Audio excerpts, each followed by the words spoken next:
जयपुर मंडल सभापति आज पूरा स्पष्ट भाव में मान्यवर यशस्वी प्रधानमंत्री नरेंद्र मोदी जो विवृत्तिटा था पूरा स्पष्ट भाव में कहते विद्या स्वास्थ्य रास्ता रेल प्रकल्प विमान बंदर ये प्रकल्प सबू विषय में पूरा स्पष्ट भाव में आज विवृत्ति थिला। एक वर्ष जोटा आम पूर्ति कर 11 वर्ष है केन्द्र में राज्य एक वर्ष आम पूर्ति होती अवसर आज आमर सौभाग्य ओडिशा रे ऑपरेशन सिंदूर पर प्रथम जो बैठकटा होता बहुत सुंदर बैठकटा होता तापे आम धन्यवाद दौचु यशस्वी प्रधान श्री धर्मेंद्र प्रधान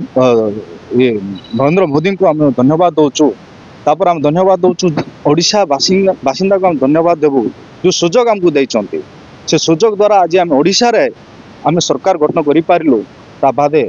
आमर 4 वर्ष आगामी दिन अच्छी आगामी दिन निश्चित भाव में आउर बहुत भल कार्यक्रम आगक होगा जाऊँगी। धन्यवाद। केंद्र राज्य सरकार सफलता रही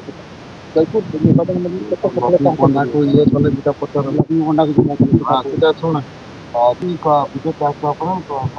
सौभाग्य जोटा करने कथा पूर्व सरकार मत करने कथा कर पारे नहीं जोटा कि एवं जोड़ा संस्कृति को फास्ट सम्मान देवा दल हूँ भारतीय जनता पार्टी से भारतीय जनता पार्टी आम सरकार गठन कर यह हूँ आमर प्रथम